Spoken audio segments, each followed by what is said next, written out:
Hello and welcome to Home Media Minefield Live, your source for information on physical media and home cinema. I'm Keith Isles and thanks for joining us this evening for this special episode, which we've titled When This Baby Hits 88 Miles an Hour, You're Going to See Some Serious Fireworks. Because yes, okay, it's November 5th. Most people here in the UK know this for Guy Fawkes Night, 1605, the House of Lords, gunpowder, King James I, etc.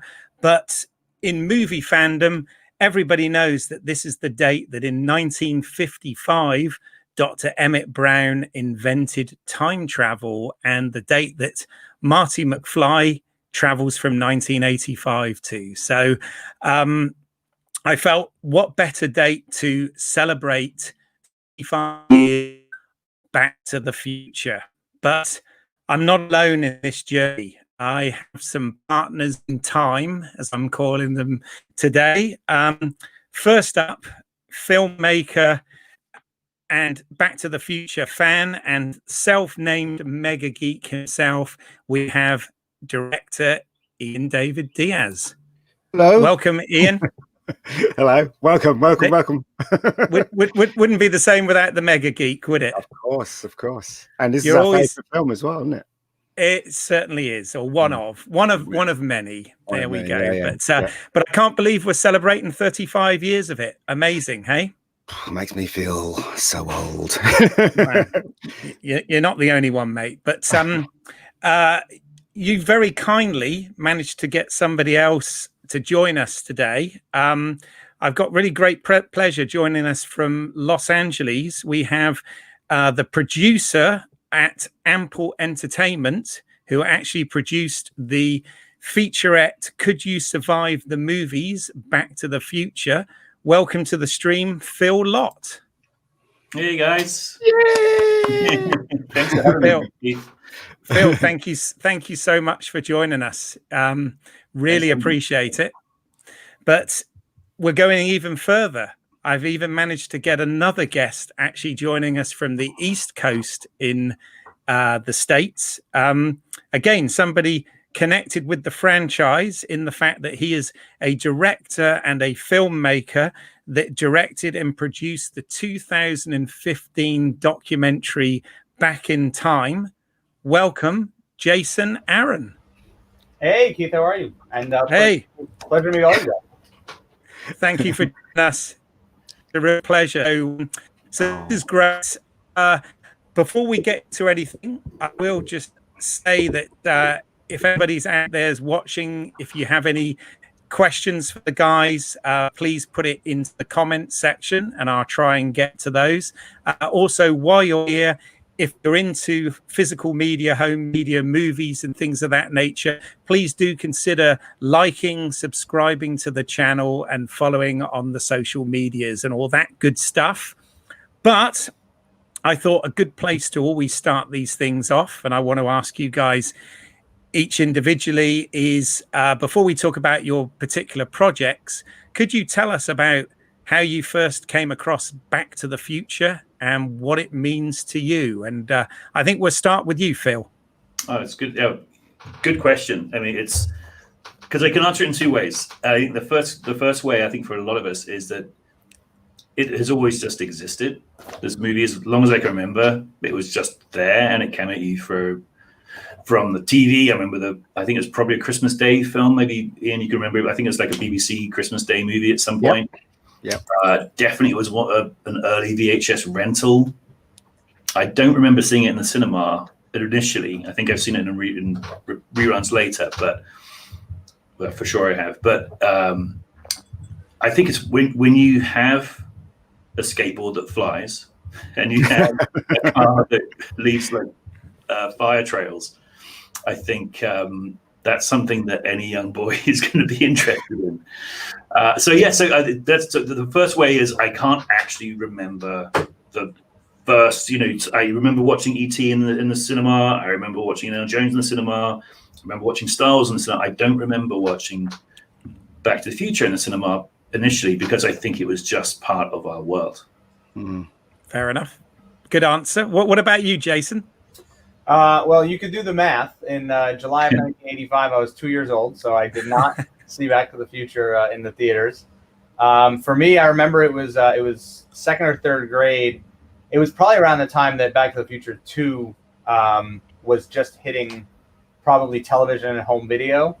And I think 2 is sort of my entry point into Back to the Future also, because if you can't tell, technology, the future, hoverboards, time travel, it kind of filled the perfect sort of hole in my heart.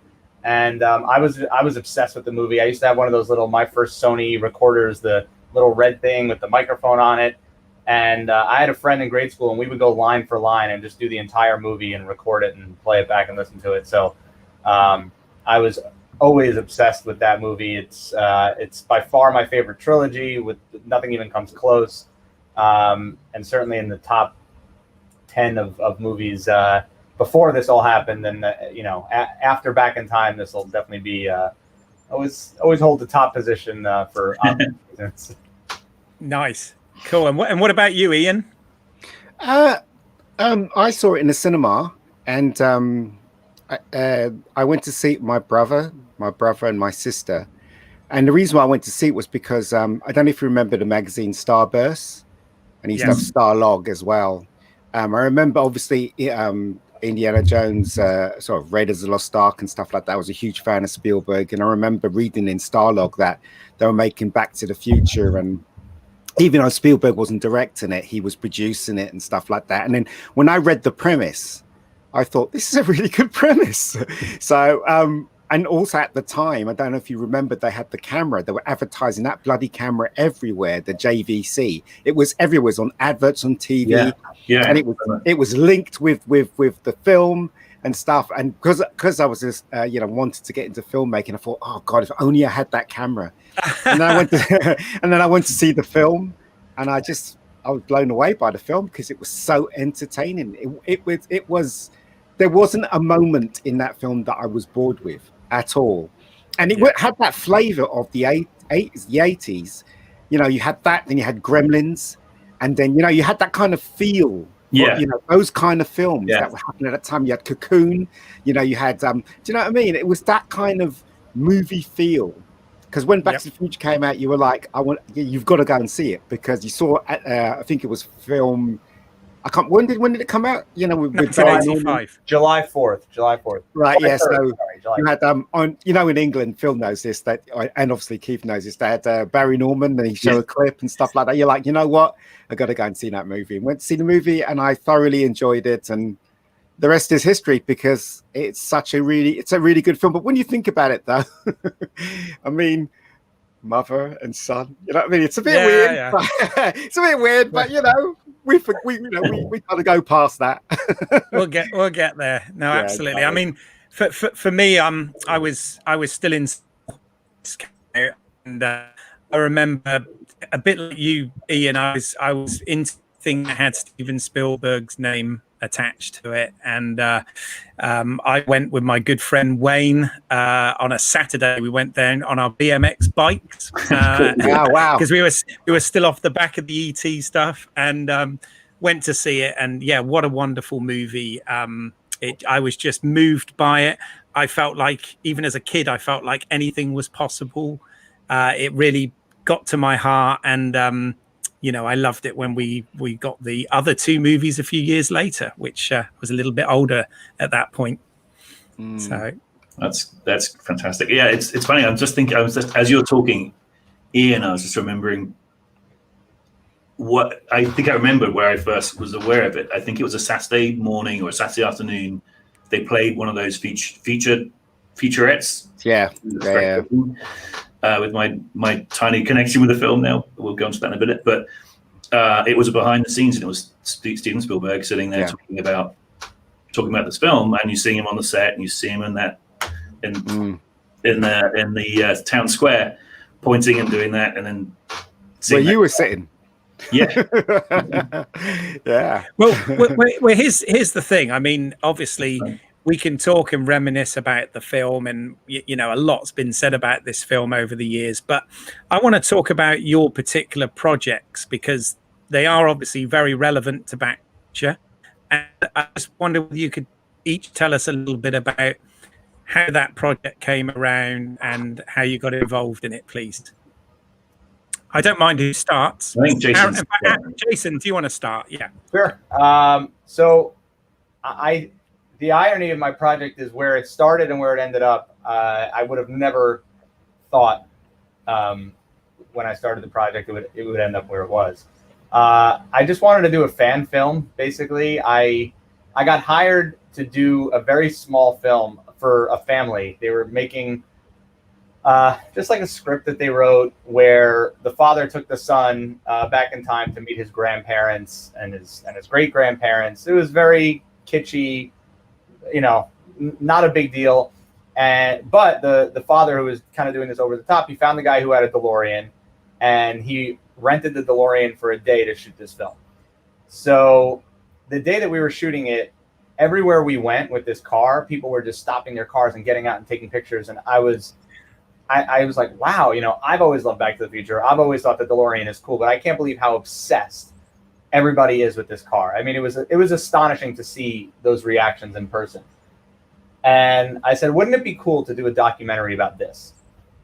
And that is literally how the whole thing started. Originally, the focus of our documentary was going to be how people's lives were affected by Back to the Future as seen through the eyes of the DeLorean. So every story that I was looking for was supposed to have something with the DeLorean involved. And very quickly, Don Fullilove, who plays Mayor Goldie Wilson, and Claudia Wells, who plays Jennifer Parker, had signed on to do this.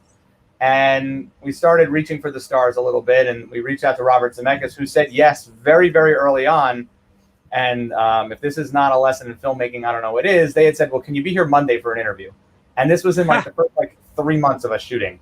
And we weren't prepared. I wasn't prepared to fly across the country and shoot with Robert Zemeckis. I didn't even know how he would fit into the film exactly. So we kind of said, let's reschedule it. We'll do it later on. Well, later on meant that we did another 2 years of production and got him in the last two to 3 months, which was kind of like a big blitz for us in terms of getting a lot of those interviews. So, never pass up an opportunity when it's staring you in the face. But after we had gotten those two, it started snowballing a little bit. The big thing for us was when we got Michael J. Fox, obviously, because he doesn't do these things a lot. And through a bunch of good connections, we got Michael J. Fox. And then the whole film snowballed into something else. We actually had to go back and re-edit the entire thing because it was like, well, this isn't a story about the DeLorean anymore. This is really a celebration of Back to the Future. We were always targeting October 21st, Future Day in 2015 as the release date. And that's ultimately what the film became, just a celebration of Back to the Future. And essentially we got everyone but Tom Wilson, who at the time was not doing any Back to the Future. He had said, no Back to the Future for me. And of course, right after October 21st, 2015, now he's at every single Comic-Con and whatever, I guess. The money called loud enough. So so that was unfortunate because he was one of my favorite characters. I would have loved to have had him in there, but so basically our film is sort of split. It's like 30% just a reminiscing of everyone that was involved in the cast and crew, and then 70% of these fan stories and just sort of how Back to the Future has affected culture and society. That's amazing story because I've seen the documentary and it is very comprehensive. Like you said, you've got so many cast and crew members involved in it, and I assume that was obviously the intention from the outset. So that's a really interesting story. It would have been nice, but I think being realistic, it was just a couple filmmakers, and we set out on a journey. I wouldn't have bet that we were going to get Steven Spielberg. Exactly. That's kind of not the.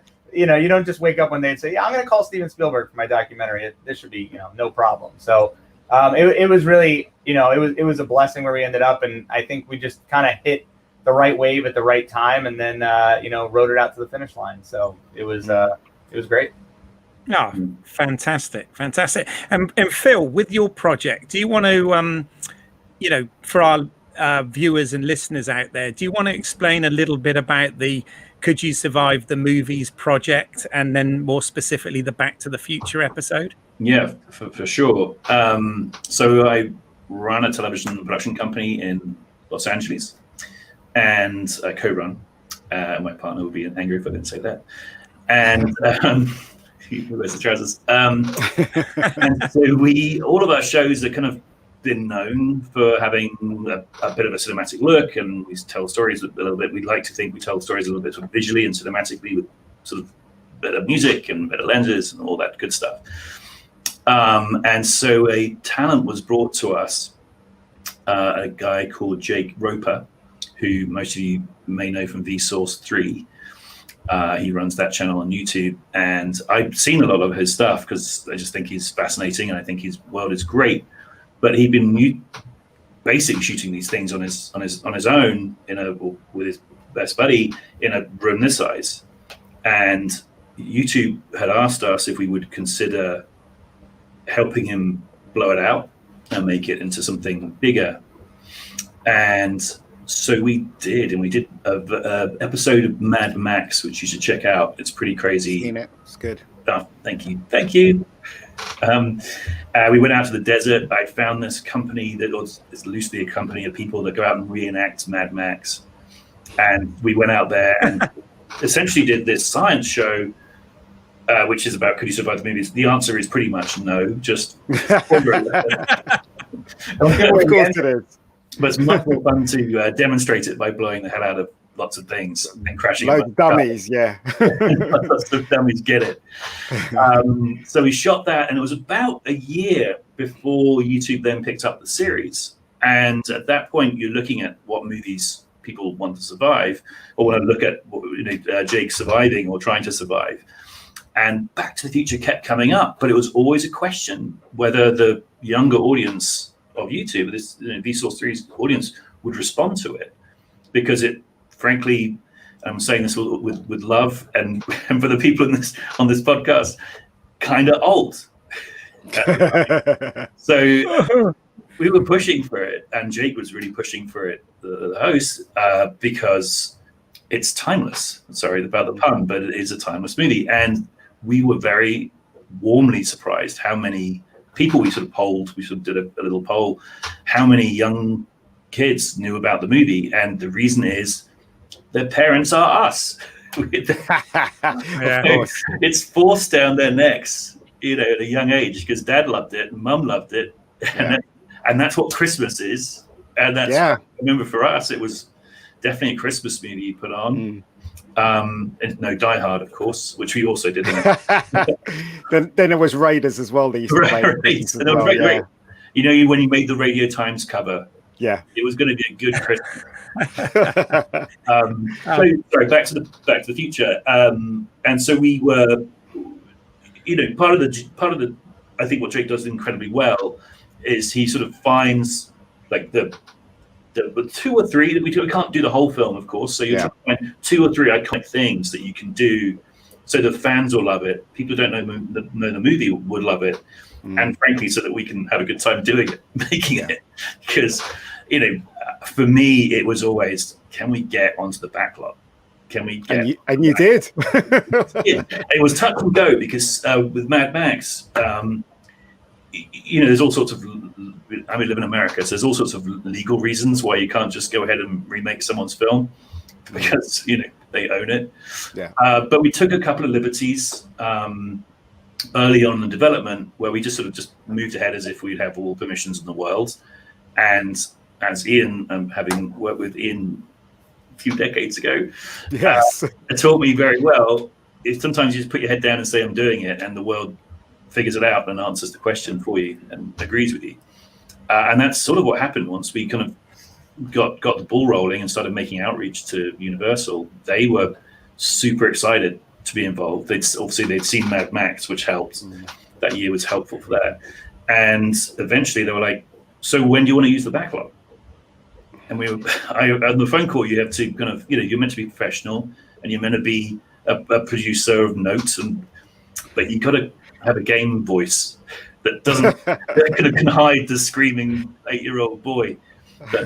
Actually, that's fascinating. I'm seeing a theme here. So for both of you that didn't know one another before this, you both got these projects made through asking questions that most people would think, oh God, no, I can't go and approach those people, and you did, and it works. So that's incredible. But it's funny, isn't it? Because in Back to the Future, when we think it used to be 30 years in the plot. And that seemed like a hell of a long time. And here we are celebrating 35 years since it came out. So it's quite frightening. Yeah, and to Phil's point, there was a lot of asking for forgiveness rather than permission. I mean, that was definitely a key on our documentary. We were producing it independently. It's a documentary. We made heavy use of fair use because it was that or it doesn't get made. And we started producing our film, and this is the crazy part, in 2012, because now that's 8 years ago, almost 9, which is unbelievable. And when we started, we said, okay, we want to put this out on October 21st, 2015, but Universal's obviously going to do this, right? Like, it can't be some, filmmaker from New York. Like, I'm just a guy, of course Universal's going to make this project. And so ultimately we just said, you know what, until somebody tells us that they're making it and we can't, we're just going to do it. And we picked up so much steam that I think that even if Universal had thought about it, it probably would have been 2014-ish. They wouldn't have put that much pre-production time into it. And we had picked up enough steam that I don't think they felt a need at that point to step on where we were. Our film was crowdfunded twice on Kickstarter. So we had a ton of press on it. It's not like it was something that was happening in a basement and it just popped up on October 21st. Our first Kickstarter was in 2012. The second one was in January of 2014. So it was out there, and I'm glad obviously we did what we did, but had we sort of waited for Universal, it definitely would have never happened. There's a lot of love for this film, isn't there? Yeah. From fans and stuff. Oh, I mean, yeah, there is a lot of love, and I mean, it is a film that totally epitomizes the 80s, basically, doesn't it? Everything about it. The product placement, but nobody seemed to have a problem with it then because it worked for the story, So amazing. Okay. So with regards to getting the begging for forgiveness rather than asking for permission.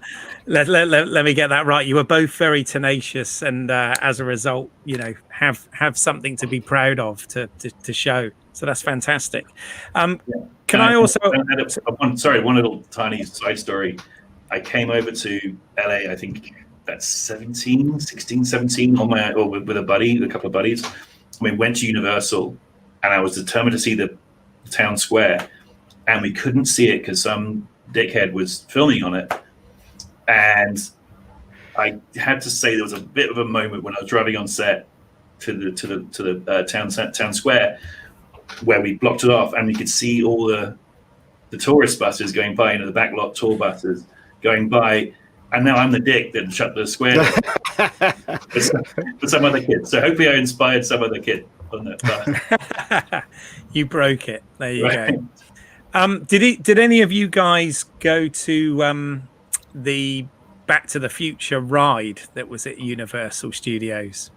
Yeah, we all did. I guess I have a lot of nostalgia for that. I've just literally reviewed the 4K release, and they've actually got all of the footage from that as a special feature on there. So I was like so pleased to see that, because I was so gutted when they replaced it with The Simpsons. The Simpsons, which I'm not saying doesn't deserve its own ride, but it wasn't quite the Back to the Future one. So I think I went there when I came to visit you, Phil. I think you did. Yeah. Universal. We went there. Yeah. And I went in Florida, so I was on the Florida. Ah, okay. Same thing. Yeah, same thing. I think it was the year I realized that the ET ride had been replaced with the Mummy. I was very disappointed in that. Oh dear. Yeah. Oh well. So, we've all, as we've been speaking about it and our love for it here, we've all sort of referred to it as one of the, if not the greatest trilogy of all time. But of course, we all know the story. It was never ever intended to be a trilogy. Right. It was a standalone film. What are your guys' feelings on the other films? You don't want to hear what I have to say, right? Well, hey, no, I do it. If I didn't, Ian, you wouldn't be on the stream. Okay. So, absolutely say what you'd like. I didn't like the second one at all. I felt cheated. I remember there was 20 of us when we heard Back to the Future was coming out. 20 friends, and I was in charge of booking the tickets, and it was in I think it was in Leicester Square. I think it might have been the Odeon or might have been the Empire. I can't remember which cinema it was. And so I was responsible for booking 20 tickets for 20 of my friends, and we took a whole row up. And we were so excited when we went in there and stuff like that. And I remember coming out feeling really disappointed about the second one, because I realized, because I loved the first one so much, they just literally copied the first one, but just added Marty McFly in the first one. Like, for instance, you know, the bit where in the beginning, where Doc Brown wakes up and he's talking in his dictaphone. He's like, blah, blah, blah, blah. And then he sees Marty asleep. Marty gets up and he starts screaming, and he goes into the door and he shuts the door. And it's the same scene as you were hanging up your clock, you know, and this is how it's the same scene as he opens the door because he has the letter. And I was thinking, do you know what? This is just, why am I here? I'm just watching the same film again. You know what I mean? And I really hated it. And the thing I hated most about the second one is the ending, right? And it's nothing to do with any of the performances. It's the bit where he has the letter and it's raining. So this guy turns up, right? And he gives him the letter. He doesn't go under the umbrella. He's standing there in the rain, reading this as it drips. And I'm like, what? Why are you doing that? What, you know, that really ticked me off for some reason. I did not like the second one. I loved the third one. I've got to admit, I loved the third. But the second one, I just couldn't get past them doing that film again. I thought they could have been more imaginative the way that they could have done the second one. But, you know, that's just me. I know a lot of people love the second one. I'll shut up now. No, I have to admit, I've massive love for part two. I know. I mean, I obviously think, of course, the first film is the best, and I love the trilogy as a whole. But I actually find part two kind of the almost like the most fun bit of the trilogy. Really? What about you guys? What about the Empire Strikes Back of the Back to the Future trilogy? Exactly. I disagree, but hey. I don't share. I just want to ask. I'm sure someone in here knows the answers. I think they shot them back to back, right? They were shot at the same time. 2 and 3, yeah. 2 and 3. 2 and 3 were supposed to be one movie, but it was too long. So right. The Kill Bill saga. Yeah, basically. You know, So my feeling is, sorry, I'm going to say, this is a rebuttal. So my feeling is the DNA of 2 and 3 are intertwined, so you can't love 3 and not love 2. Of course you can. Of course you can. Of course you can. I love 3. I think 3 is a standalone. If you cut out the second bit and he went backwards in time to see Doc Brown, I think that'd be fine with me. But it's just the second one was just like it felt like a pit stop. But don't you think that the wish fulfillment of 2 is actually, I think, better than 3 a little bit, because you have the album. Yeah. But that was just a device so that they could create Biff again being the main villain and stuff like that. I mean, as I said, I don't hate Back to the Future 2. I just was disappointed. Huh? It sounded like No. I sit corrected. You had a bit of a rent. I don't hate it. I just felt that it wasn't as good as the first or the third. The first one, right? Every moment in that film had you at the edge of your seat. Every moment, even the bit where, you know, that plan, you know, and he was going to come in and save the day, you know, and see Michael J. Fox, you know, screwing around with his mother. But then it was Biff, you know, and he gets locked into the car. Every moment of that film was, you were edge of your seat. You wanted something to happen, and in the clock tower, and at the ending when the car flies, and you know, it was great. The second one, I just felt that we were taking on the same journey, but another Michael J. Fox was thrown in. That that's how I felt about it. And then now, you know, the Biff character has a whole new meaning this generation. Yes. There they go. Jason, what about your thoughts? I want to hear what you think. So on a personal level, you know, as I said earlier, my earliest memories were Back to the Future 2, and I loved it for what it was, you know, this futuristic thing. Phil, I never thought about that point exactly put that way, that the wish fulfillment of the almanac and being able to do that. I loved that part, and maybe that's what did it for me about that movie in general. I have interviewed at least 50 people about this exact topic, so I've heard it from fans, from people that were in the movie, from the guy that wrote the movie. This Back to the Future 1 is a perfect screenplay. It truly is. I've had to spend a lot of time kind of going back and almost reworking the way that I think about it myself when I see Back to the Future 1 to really recognize why that movie set the tone to do another 2 movies and truly how perfect it is. Ironically, I'm not into Westerns, and I know a lot of people that like Back to the Future 3 like it because it's a Western, or certainly has Western tones to it. I like Back to the Future 3, but that's not the reason, because I don't like other Westerns. So, Doc Brown gets a love interest and Clara, and it's, there's a lot of fun, quirky stuff that they did. I mean, look, the first movie allowed them to get a deal to kind of go back into the well. I think today, in 2020, there's no content. Everything is recycled something else. Yeah. That's just sort of what the film industry is. So today, if Back to the Future came out for the first time 2 years ago, and today they were going to come out with a sequel, it would be the obvious play, right? It worked once, let's do it again. Yeah. I think some of the creativity and the imagination to go back into the other movies, in the follow-up movies, that had never been done before. It's a point that somebody in Back in Time made, Adam Contras, that was unique to Back to the Future 2 to be in the, in Back to the Future 2 and go back into Back to the Future 1, all the scenes at the dance and how it rewrote what happened because they were playing with, with the present, which altered the future. So the concept of that is truly unique and original. And then, if you ask 10 people on the street whether they like 2 and 3, you're going to get 10 different answers and 10 different reasons. So, Yeah. Oh, I'd just like to say, Phil, Can You Survive Back to the Future? Yeah. What was the guy's name again? The guy was the lead guy. What's his name? Jake Roper. Right. So Jake, right, he comes back and he puts that note for himself not to go past 50. But he ignored it. So he's going to be in a constant loop, isn't he? He's going to keep going. That conversation happened many times, especially when you have the physics girl in there and Amy to tell. All these brilliant science minds and Jake, of course, at the middle of it. And they were all talking about it, and it was very intentional. Right, okay. About being caught in the time loop. Because he kept saying, you don't want to be caught in the loop. And he literally puts himself in the loop, doesn't he? In the loop. But there's a multiverse loop. Yes, of course. So the concept of a multiverse. Yeah. So it's a loop, but it happens infinite times. Yeah, right. So therefore, it's not a loop. Okay. Or is it? Fair enough.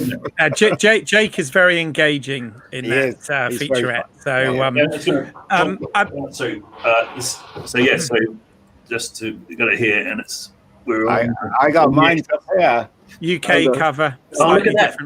It is slightly different. Slightly different artwork, but interesting. Same content though. Haven't opened it yet. So there you go. So no, I mean, with regards to the first film, and this is quite a bold statement, I know, but I honestly believe this. The first film for me, I would say that It's a Wonderful Life of our generation, and I really do put it that high, up with Frank Capra, because I love It's a Wonderful Life as well. That's an amazing film, but obviously that was long before my time. And I don't know, but for me, there's some sort of parallel with Back to the Future and that film. And I don't know whether that's just a weird Keith thing or whether anybody else thinks that. But I think the all-American hometown, I think definitely the visuals of the town are similar or reminiscent. Not necessarily similar, but I think the idea of saving your town, that all makes a lot of sense, doesn't it? Another thing that when I was watching this version here, was Marty McFly. He's sweating a lot because the picture's so clear. You can see the beads of sweat on his face especially when he goes backwards in time and he stops at that sign.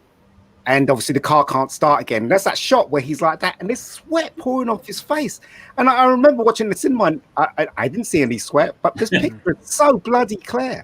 It's crazy.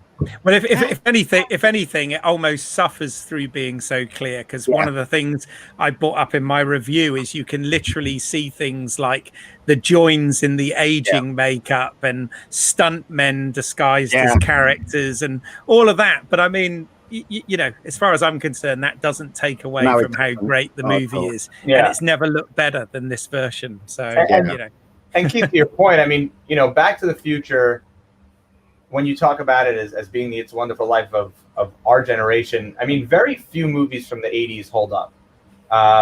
You know, look at all the great Spielberg movies. You can go back and watch them, but it's nostalgia. I mean, try showing one of those movies. I tried watching The Goonies with my kids, and they didn't get it. Like, I didn't like The Goonies.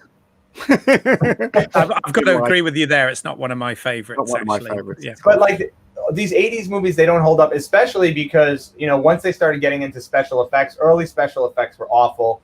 I mean, even Back to the Future, when you talk about it suffering from being in 4K, I mean, you know, any of the special effects that they use, the obvious one to me is the train explosion. Now, they blew up that train. The model train. I actually interviewed the guy that blew it up, who worked at ILM and was involved in the train gag, and he talked extensively about how they did that entire gag. So it was interesting to hear about it. Most of it didn't make the movie, but my movie. You know, they certainly blew up the train, but then they also added special effects to make the explosion look that much more impactful, and that effect like jumps off the screen as being poorly done. But because, especially in Back to the Future 2, where you'd think, okay, the future, let's do this crazy thing, all the effects were done practically. All the flying cars, the hoverboards, you know, they suspended these boards in the air and hung people from wires. And there's one shot, like when the pit bull comes out of Biff's case, that's a special effect shot. But most of these shots are practical, and that's why they hold up. So you take a good story, you shoot it practically without bad special effects, and that's why 35 years later, you know, you could find that movie on television somewhere at any time of the day, anywhere. So I think that's part of the reason why it holds up so well. Yeah, I think the 80s and the 90s had the best films. Well, in the years I've been on this planet, put it that way. as far as I'm concerned, you know. Yeah, I mean, for the time today, and I think it's also part of the nature of what's happened to entertainment, and you know, the advent of Netflix, and really, if you look at the landscape today, the popularity is in television series, or you could call it television. I mean, it's on, whether it's on Netflix or Amazon or whatever, but it's series. That's really what rules the roost. It's where the networks put a lot of their money, and the focus on cinema, unless it's a superhero film or a big budget animated film, it doesn't get the attention that it needs, and therefore the quality is not good. So most of your 90-minute standalone films today, there's no effort put into it. And that's why, you know, for the time, and I agree with you. I mean, I remember movies of the 90s, every one of them was potent. Every summer there was a big blockbuster. I remember when Independence Day came out with Will Smith. I mean, I saw that movie. It was, I'll never forget it. There were people sitting in the aisles on the floor of the theater to watch Independence Day when I saw it, and they were running that thing every half hour. And that's just the volume of people and the attention that film got. And you can't replicate that anymore, no matter how good it is. And when the second one came out, the cinema managers were trying to beg people to come and see it because nobody wanted to see it. Exactly. Well, yeah. At that point, one was a train wreck. Yeah, they'd already gotten into going to the well one too many times. Yeah. No, it's interesting.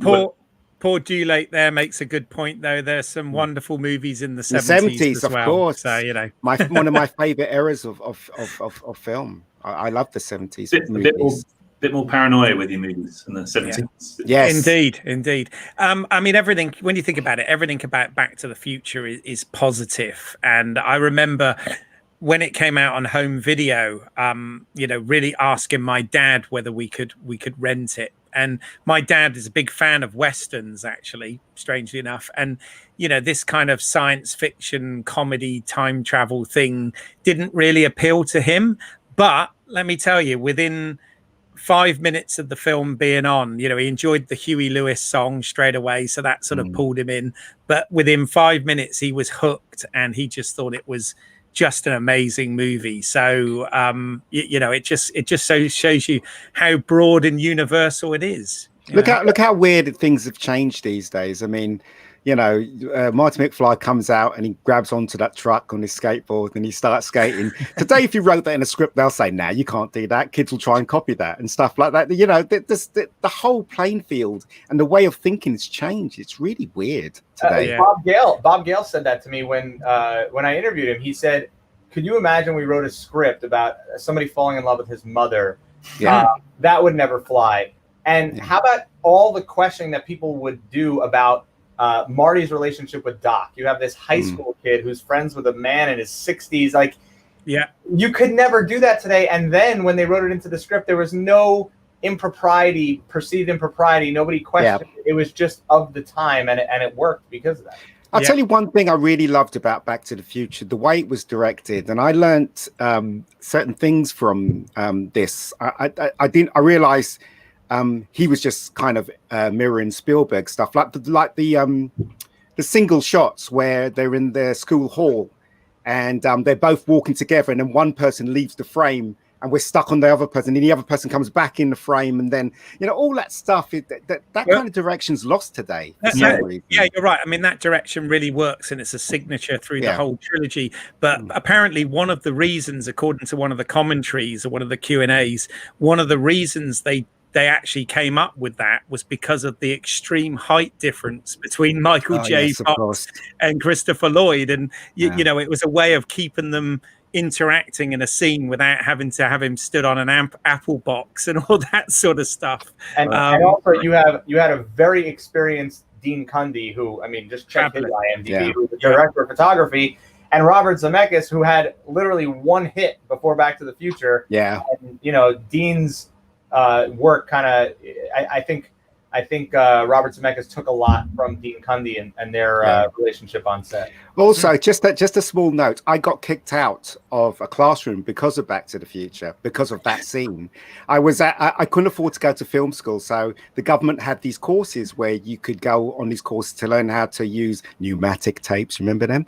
Yeah, pneumatic tapes, and make stuff with pneumatic tapes. So it was a 2-year course. So I had to learn about photography and then do 2 years on video. And then they were teaching us about direction and how things were cut together. And the teacher said, you got to cut this way, this way, this way, because it doesn't work if you do it another way. And I said, no, that's not true. Put my hand up. I said, there's a film called Back to the Future, and it has this one scene where they just have one shot. And he just told me to shut up. And then he said, all right, he said, prove it, Ian. So the next week I came in with the video and I showed him, and I got kicked out of class. He kicked me out because I was right. There you go. They were doing directing by numbers, I guess. Yeah, I guess. I'll say also, just add to that, because by the movies, we're obviously trying to make our own show, but we're also trying to speak to some of the techniques they use in the show, in the movies, and replicate a few of the shots, just enough so the audience would get it. So deconstructing how they did certain sequences. I mean, the scene in the square, and being on that exact spot with the same lens and a jib.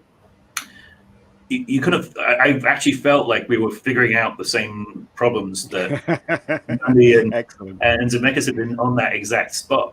It's just kind of cool. But you're absolutely right. I mean, I think some of the editing styles definitely kind of influenced by Spielberg, but it was very energetic. It worked. It worked practically. I didn't know that, Keith. That's really cool. I didn't get that, but you can imagine that's another problem solved that actually becomes part of that unique DNA of the movie. It's just kind of amazing. And Phil, I'll tell you a fun story. So we also got to film on the back lot. We for a time, the car now is at the Peterson Museum, but the DeLorean, after it was restored, was at Universal, not on the back lot. They put it in the I guess it was the NBC building or whatever it was, in a glass case.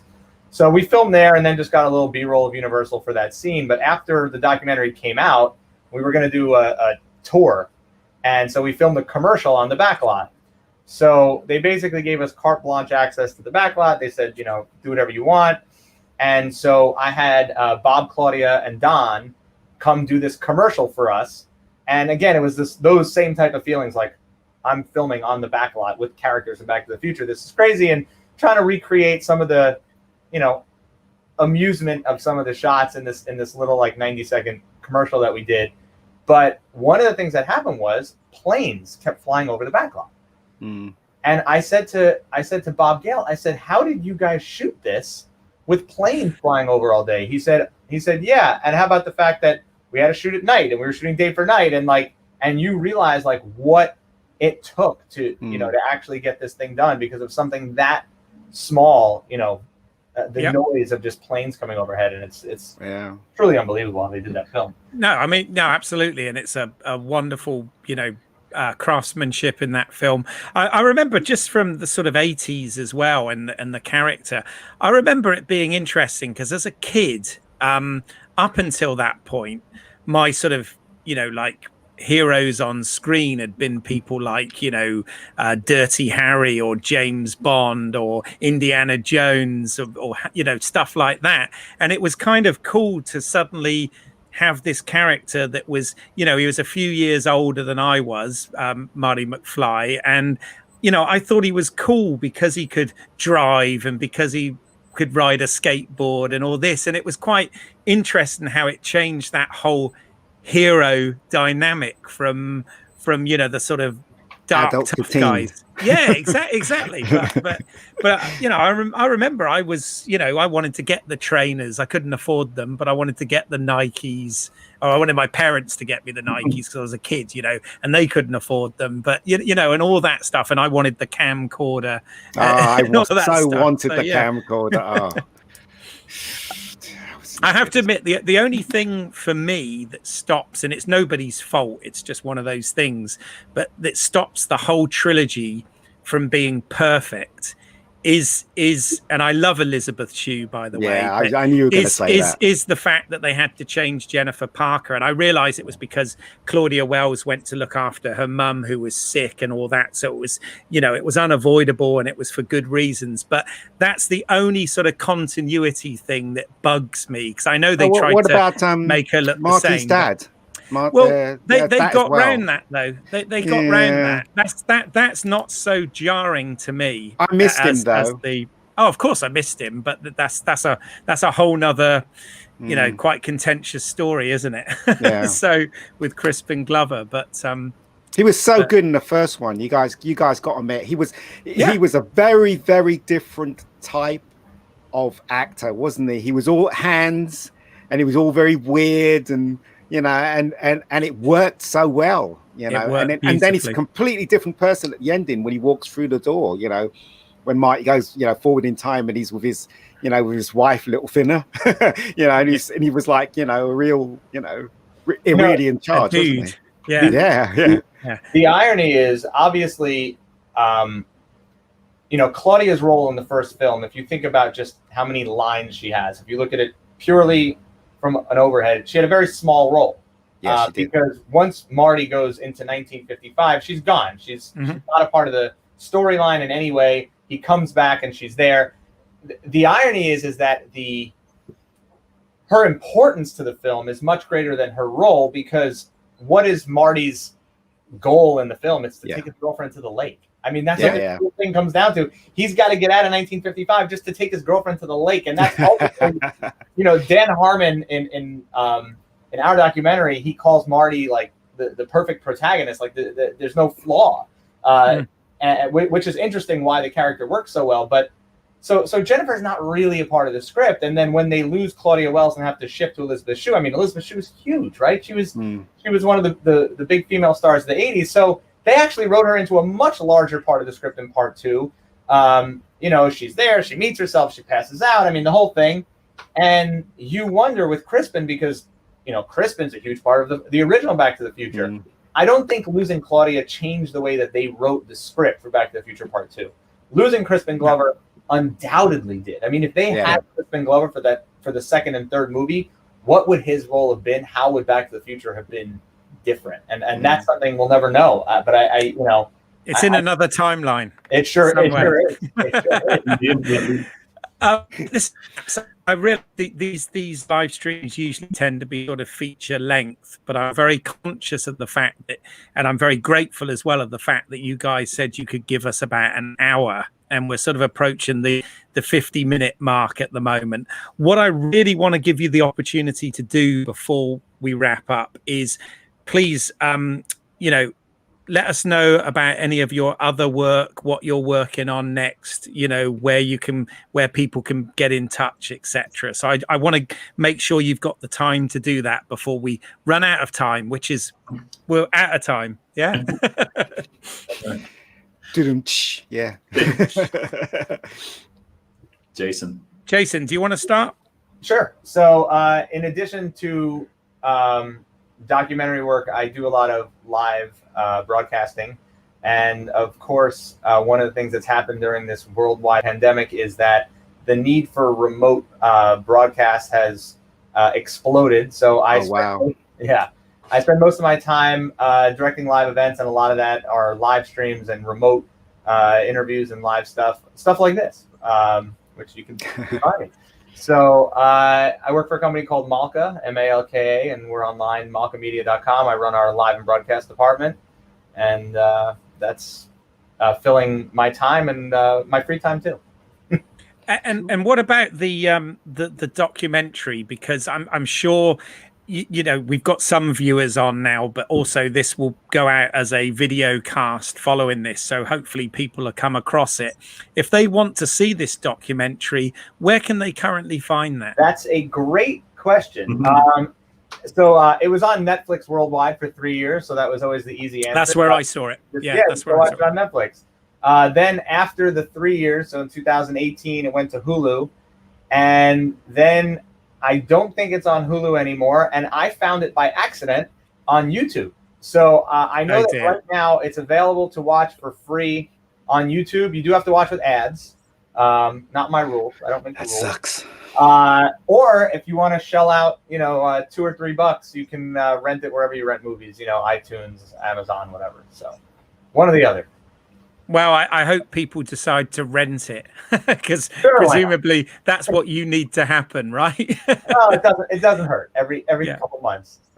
And has this led to any other opportunities for you in the sort of film documentary side of things? Yeah, I mean, it can't not. And I say that, you know, as humbly as possible. I mean, whenever I have to make a call or try to do something, or I have an idea and I have this sort of as my, you know, centerpiece of the resume, it does open a lot of doors. I did shoot a travel documentary that we're editing for about 2 years, somewhere between then and now. And I noticed that a lot, that people just kind of listen when they've seen one success. It's, you know, they just sort of trust you a lot more.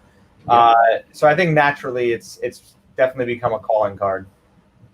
Okay, well, I mean, it really is great. Congratulations on it. And I think it's a great piece of work, and I hope more people get to see it. So, and then Phil, with regards to you, obviously your that episode features on the home media release the bonus disc of Back to the Future. But I'm keen to know where we can see more of this series. You know, you mentioned there was one on Die Hard, for example. YouTube. I'd love to see that. So can you let us know? Yeah, for sure. So actually, strangely, we have Bob Gale to thank for being included in the extras in the 35th anniversary Blu-ray, which was kind of mind-blowing, honestly. That means that they watched it. And that's cool. And there you go. And approved of it. And so that's huge as a fanboy. As a producer, it's also just great to get sort of more word out there about the show. It's actually it's made by YouTube learning department. It was their originals, but they realized there was so much kind of good takeaway, and teachers are using it in their classrooms all over America. So they figured they may as well kind of formalize that, which is amazing to think that not only are we introducing kids to some great science, but we're also introducing kids to a great raft of movies that they perhaps may not have seen unless they got a dad or a mum. I exclude you, Jason, from that. But so the series is called Could You Survive the Movies? It's if you go to just Google YouTube. It's on YouTube, isn't it? On YouTube, it's on Jake's Vsauce 3 channel as well.